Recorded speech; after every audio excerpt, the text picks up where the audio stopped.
All right, welcome to the Worksties After Hours, where we say what we want when we want, because let's be honest, after 25 years in talent acquisition, we've earned the right to say what we want. This episode is sponsored by socialjobs.com, the game changer in recruitment marketing, leveraging social media advertising to take candidate sourcing to the next level. So hold our drink, get comfortable, and let's get into it, because Worksties After Hours starts now. And we're about to say what you're thinking. So Danielle, this is an Yes. episode update on your green banner. So I'm so excited to Yeah, hear so it. in our last episode, yeah, so in our last episode we talked about to banner or not to banner. My thoughts right now are that, I was very conflicted about it. The green banner is one of those things that came out of COVID, out of the pandemic when so many people were looking for work. Yep.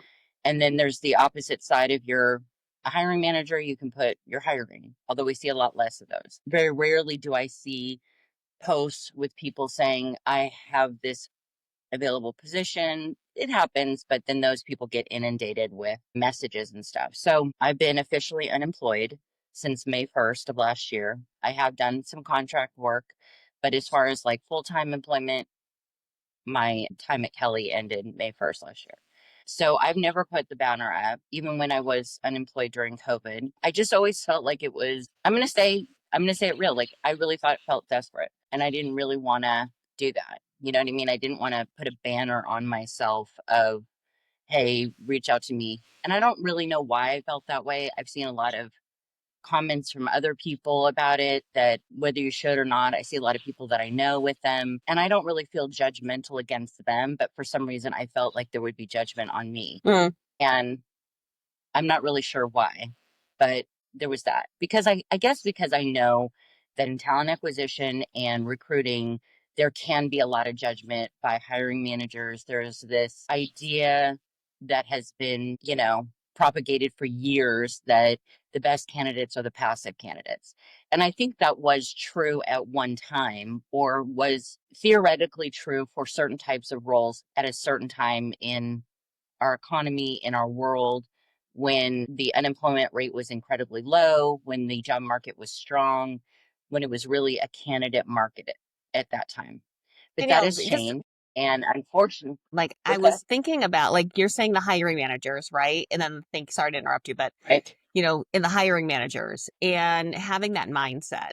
And when I did my post on our episode 12, that we were talking about the green banner, Jack Frost, Mhm. aka James Cleaver, commented on the post and said, you know, a lot of people, unpopular opinion, but recruiters kind of created this narrative. And we were talking yesterday and said, are recruiters supporting or not?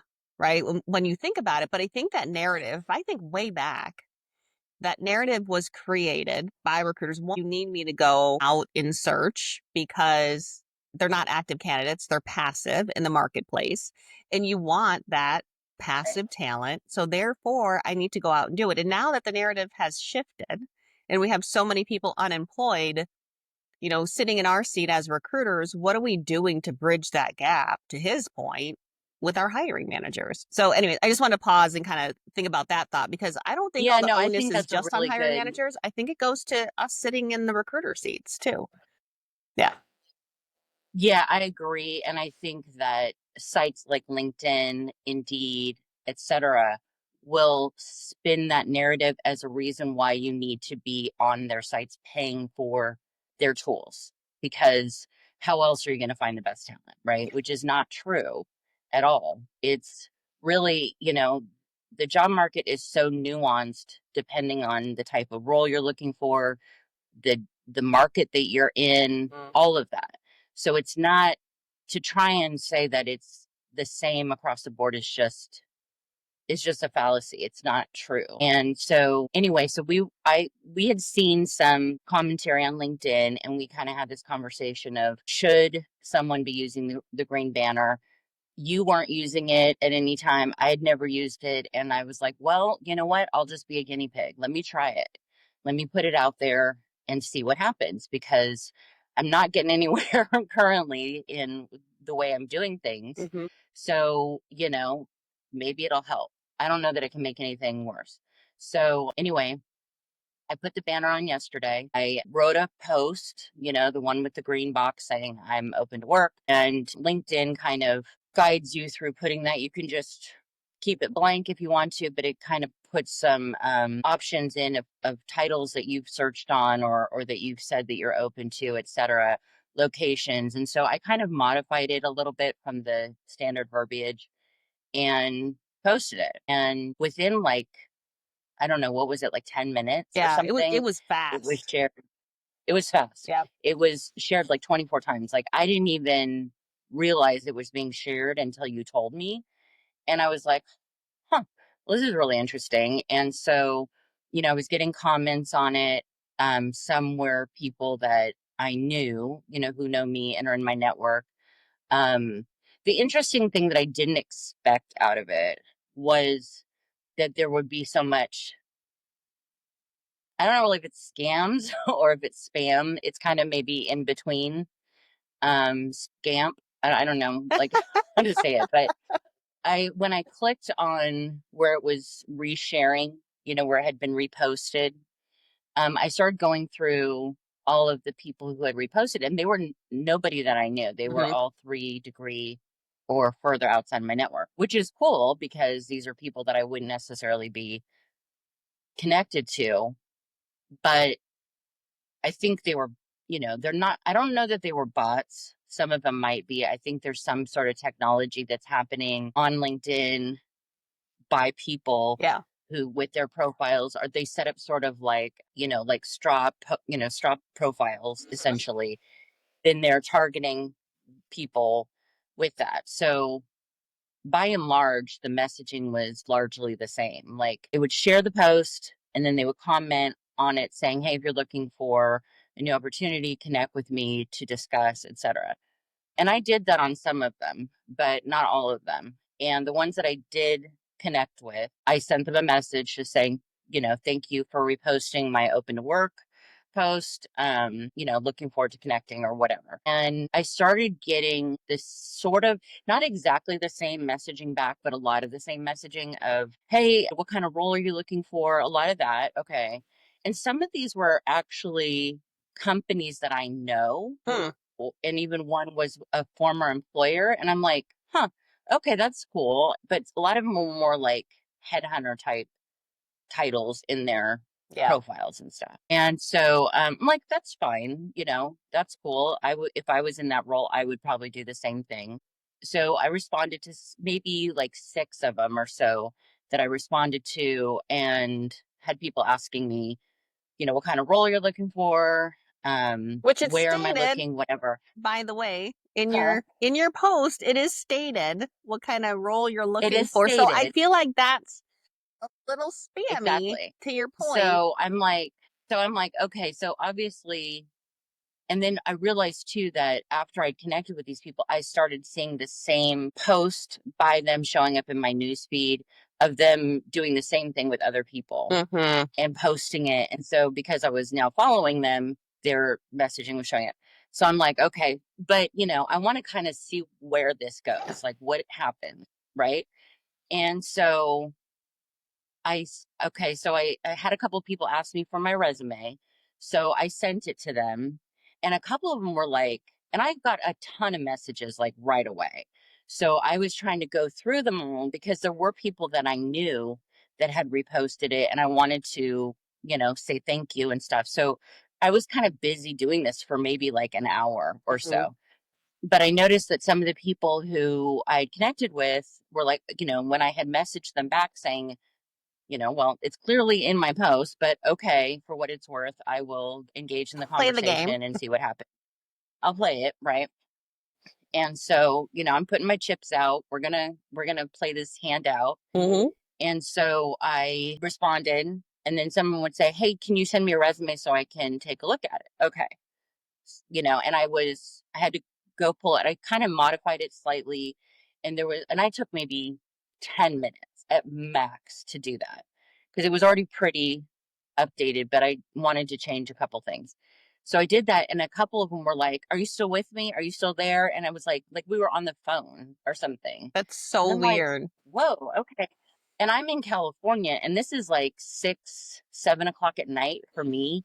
And so some of these people, I know that it's way late for them. So I'm like starting to feel like this is maybe a bot or something, right? And so these, because a lot of them are like this, very much the same type of prompts. Yeah.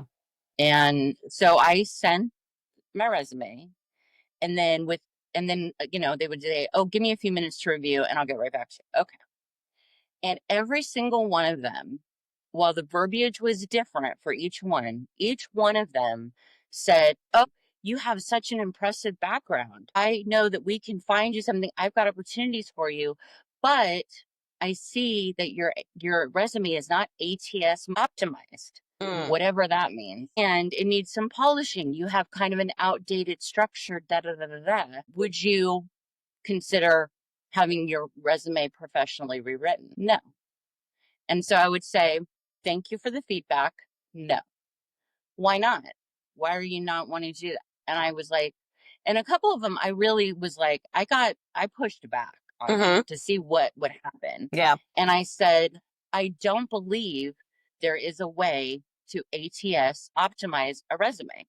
It's not possible. Because one of them even said for like Taleo and might have been Greenhouse or something was the one that they used. And I said, that's not possible to do. And because every ATS is different, and every company that has an ATS modifies it to their own specifications. So there's no way to know unless you know that particular instance for that company. And you're talking, and maybe if you're talking to somebody who's at that company, but 0.9% of the recruiters are not going to know what that looks Yeah. like. So it's not even, they would never even bring it up. It's not going to be a thing. So I, push back and like, oh, well, are you sure you don't want to just, I have a person, and several of them were like, oh, reach out to this person. One was trying to redirect me to Fiverr. Another one was telling me to email somebody who was like, I don't even remember the name, but it was something HR da da da at Gmail, and then one of them sent me like a screenshot of a graph and some verbiage that was like, oh, see, your resume is only getting a score of 37 for our ATS Mm. optimizer. What the hell is that? Right. I've been in recruitment technology for almost 20 years. I've never heard of anything like that. Never. And I would love to know if there's anybody who listens to our podcast who's in our network who's ever heard of such a thing, because I don't think it exists. And if it does, it's very much specific to a particular ATS and a particular Right. Because you're modification. setting up the algorithm in an ATS, right? If you think about whatever you're Right. recruiting for, and then it's ideally if you have historic information and you're looking at the matching piece of it, it's saying, here's the skill sets, here's the things that match. So if you have your skill sets listed on there and an ATS is using a matching, you're going to hit that. And it's based on what they're recruiting for and their jobs that they're recruiting for Right. and their Right. qualifications are asking for. It's nuts. Yeah. Bananas. Bonkers. And so, yeah, it's bonkers. I would go so far as say it's bananas. Okay. Yeah, Let's it's just pretty extreme. put it out there. But yeah, I mean, it was really interesting because, like I said, when I originally got a bunch of the alerts, I was like, "Oh, this is weird." But I was really pleased that some of the people that I knew that reached out and were like, "Hey, let's talk," or whatever, because that felt encouraging. The other ones, I was kind of like, "This is really weird." And so I realized that there's the hashtag open to work that automatically was associated with my post. So I assumed that people were following and filtering on that particular hashtag. And honestly, if I was a recruiter currently and I was looking for people who were open to work, I would probably follow that hashtag and then respond to people that I knew or that I thought would be a good fit for whatever roles I wanted to Mm-hmm. be on. So from that perspective, that made sense.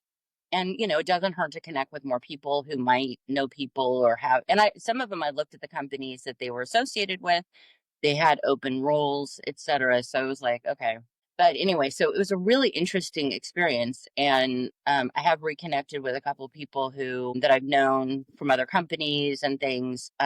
It's really interesting because I don't know I would love to know if LinkedIn knows that this is happening, They have because I to, feel like Danielle. They have to know. they must, They and they got to. probably will blindly let it happen because to them it probably reads as good activity and that people are getting good engagement, when in reality people are just using their site to scam people.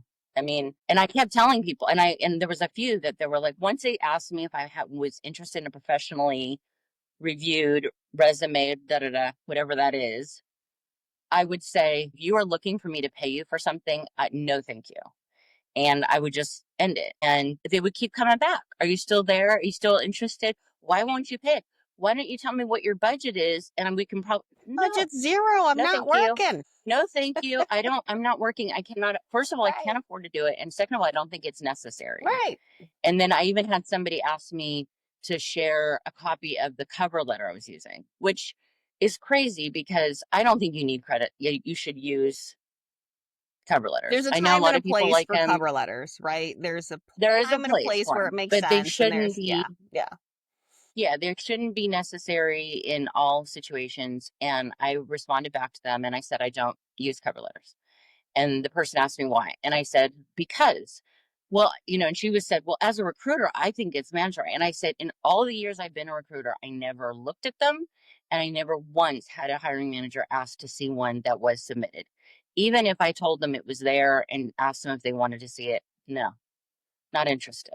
And why would I give you a cover letter? Because aren't they supposed to be customized to a particular position? So if I gave you one that was customized to a specific position, how is that going to help you? Yeah. So it was very interesting experience to go through. And I'm going to leave it. I'm going to leave it. And I'm, connecting with some people. I'm interested to see how it may impact any applications I submit, because we did the test of, if you pull somebody's LinkedIn profile, PDF it into a resume format, Yep. it doesn't show your picture, Nope. which would technically be illegal to have on a resume in the United States anyway. And it doesn't tell you whether or not the person's open to work.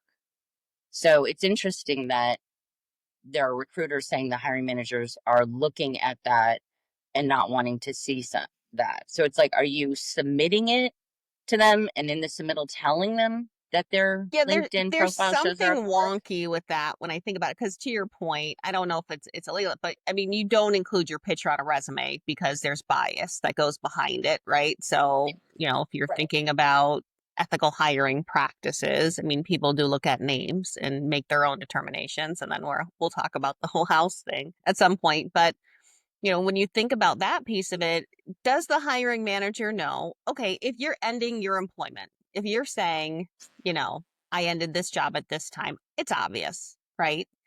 But to say a hiring manager would know if you had that banner up or not, they would have to go look at your LinkedIn profile. If it's PDF'd and sent, it shows up as kind of more of a resume format. So who's advocating? Like if you're sitting in the recruiting seat to, Jack Frost's point, if you're sitting in the recruiting seat and you're saying, this is a great candidate, by the way, the landscape has shifted. You're going to get candidates that are not working. And you provide all the statistics that are out there and all of the information and data Right. that we have, the mass layoffs. I just also saw one, I think Amazon is making more cuts. I mean, we've seen this optimization thing happening. If you're doing your role and you are advocating for your candidate, you're having these conversations and saying hogwash when you don't want to see someone who's not working because this is what's happening in today's market. It doesn't necessarily mean this person is less attractive than the other person, right? Based on their qualifications and skills and they're working or not working. We're in this dynamic, unique environment. And I think there is some ownness on, the recruiter's Right. And I seat to don't have that know that conversation. there's anybody who is alive, who is coherent, not in a coma or something, who is part of the current world that we live in and hasn't recently quantum leaped from another decade, who doesn't understand the market currently. Right. They may not have the nuances of it. They may not be paying attention on a daily basis, but I guarantee you that they have people in their families who are unemployed.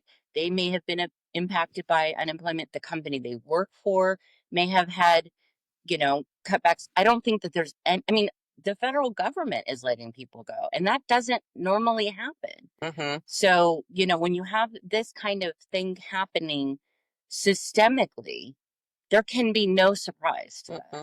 And I would argue that, like, a person who really wants to hire the best people might prefer to see those who are unemployed first for the jobs, just because that person may need it the most, right?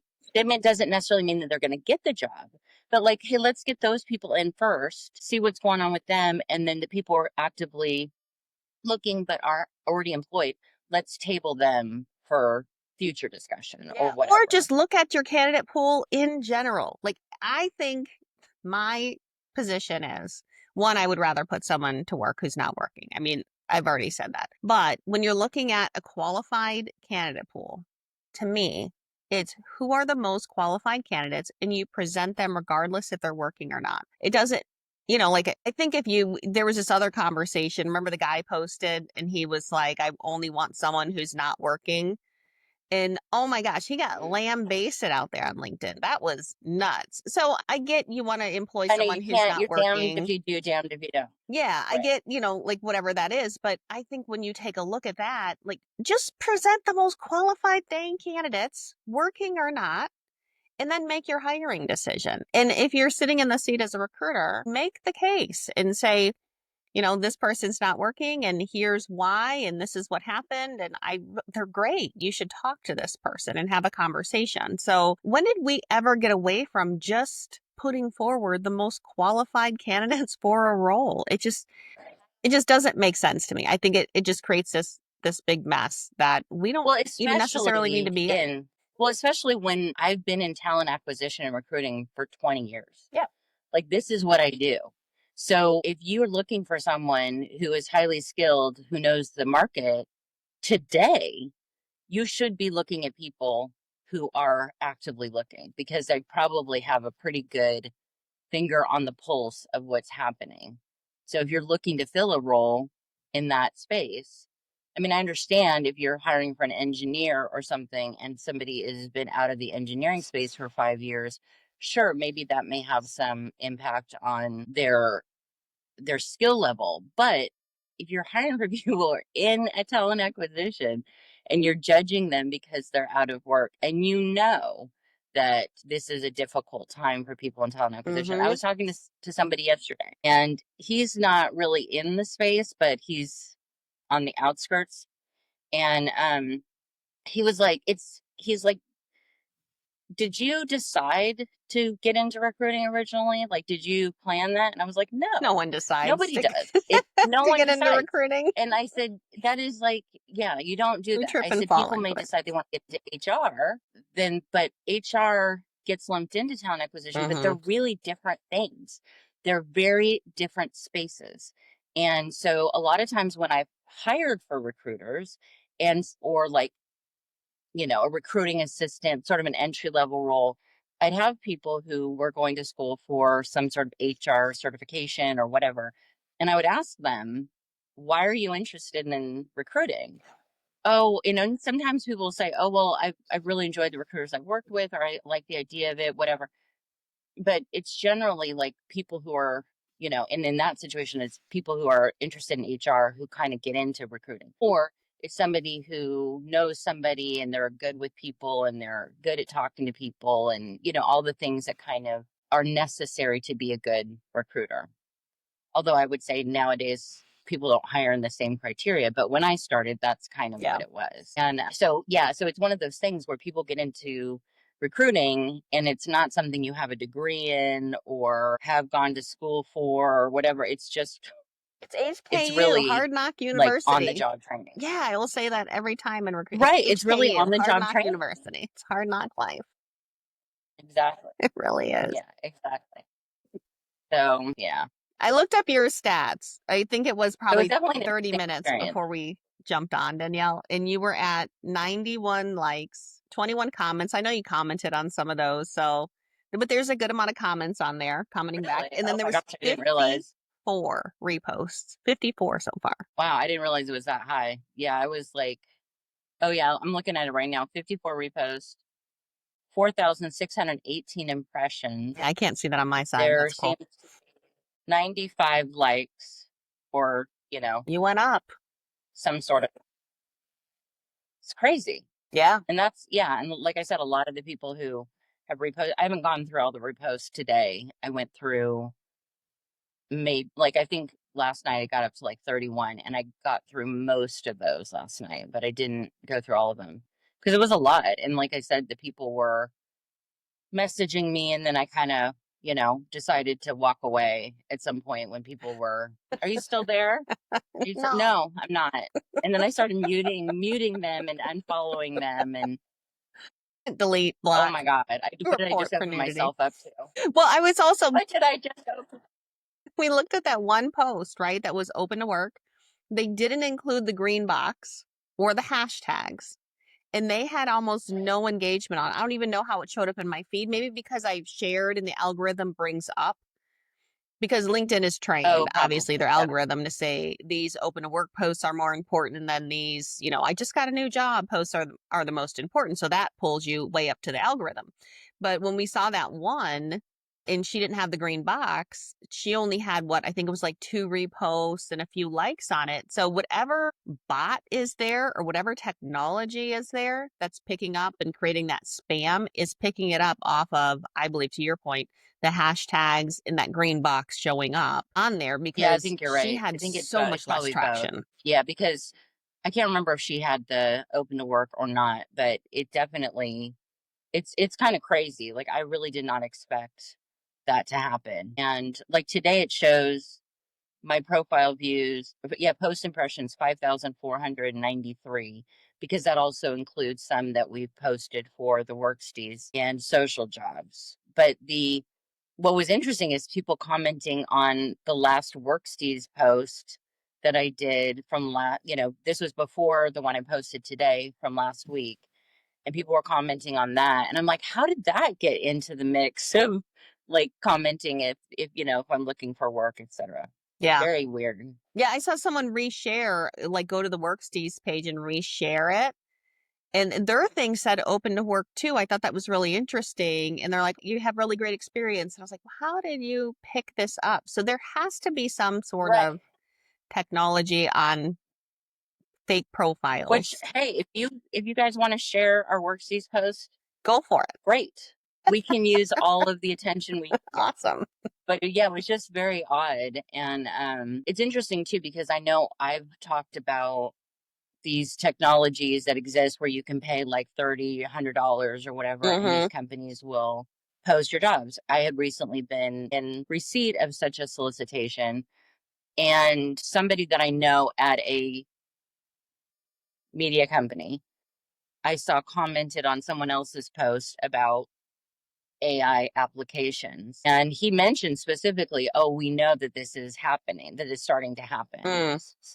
And I thought that that's probably why we're seeing so many, a huge inundation of applications coming through for jobs that were posted 30 minutes ago and they already have 100 applications and things like that, which to me is a very big problem for people who are paying for applications on Indeed and even LinkedIn. Because if you're paying for job slots and you're paying for these people to apply, you're not paying on a per application basis, but a recruiter's not going to want a million applications to come through that they have to now filter through, and maybe they can't even get to because they're so inundated. So companies like Indeed especially really need to answer for that, Yeah, because need to figure that out. they're pay per for performance. They're not pay per job Right. posted. Like the model shifted. I think Right. LinkedIn might be one of the only companies left that has job slots. Everyone else has moved to pay per Right. performance. So when you think about paying for performance too, okay, slot model, you're paying for, it's for those that are not familiar with what we're talking about. So if I have a slot model, I'm paying $15 for that slot for the month. Let's say that's the slot dollar for that month. and I can ZipRecruiter put still has in, a slot model. yeah, I can put in, 5 different jobs in there. Let's say I fill job A, now I can put in job B and job C, and I'm getting my candidates in, and that price point never changes on that slot. It's that's what it is. That's essentially a flat cost is what I'll call it. And then you have the different models where it's the pay per performance. So you're either paying for the click to apply to the job at the very front end, or you're paying per, now Indeed has that started application. You click it to apply. They're charging you a larger number, whether it converts or not.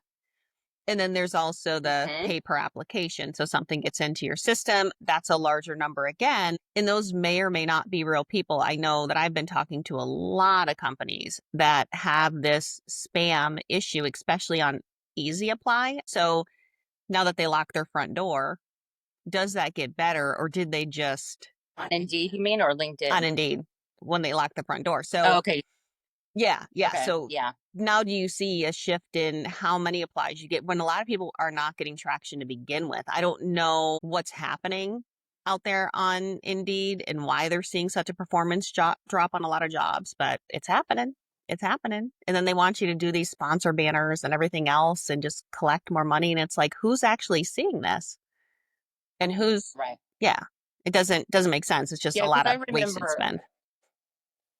Yeah, because I remember a couple years ago when we were at Indeed and we talked about incorporating Indeed Apply to the jobs because the vendor that we were using who was sponsoring our jobs on different sites, et cetera, didn't have a great model. And it wasn't really optimized for what our ATS was doing either. So in the short term, we were trying to figure out how can we get more applications for the money that we're spending that will work in between this ATS that we have customized to death and with this vendor that we have that we don't think is optimizing our jobs the way they should. So we talked to them about it, and there at the time, I remember Indeed being kind of like, "Ooh, I don't know if you want to do this. There's, the potential to get inundated with applications and everything." And we had some executives who were really interested in doing it, and then we decided to back off of it because we were able to put some parameters in place within our ATS to kind of, you know, in between that. So we were able to do some optimization into the system that existed and then kind of have a filtering system with our vendor. This sounds very convoluted, but I'm trying not to say the names of what these tools were and kind of what we did. But in any case, we were concerned that if we ended up doing an Indeed apply, an Indeed easy apply, or whatever that's called, I can't remember, but that we would start seeing a ton of spam because people could then go and apply very quickly, 100 times or whatever, as opposed to having to create a profile within the ATS for the employer, which in theory, it makes more sense to want to give somebody an easy way to apply. But at the same time, it's not necessarily beneficial to anybody because if you have people clogging up the system, taking money away from ad dollars that are put out on Indeed. So the people who are actually looking for work and who want to engage with that employer are maybe not going to find your jobs. Yeah. I think, from that perspective, I think closing the gate with what they did and you just can't see every job on there and things like that and using an easy apply, I see where an easy apply essentially could become more effective unless some Sure. technology figures out how to go beyond the gate and then they're applying to multiple jobs and doing things like that. So, there's one thing to be said for, I feel like, when we have had these easy apply conversations back in the day, like I think about when Indeed kind of first came out, it was smart to do it because we didn't have the technology that we have today. And I think closing the gate's going to help, but when you think about just getting into the systems, your drop when you go to an employer direct. If your apply process is difficult, Workday, just gonna Which say it out there. most of them are. Yeah. If your apply process is difficult, you're going to have a high drop rate, and that's where the benefit of an easy apply comes in. So if you have a Oh, for sure. sucky application process, don't make another hoop for a candidate to go through to get into your system. And that's where that can be effective. But then you're running the Right. risk of getting spam and doing things like that.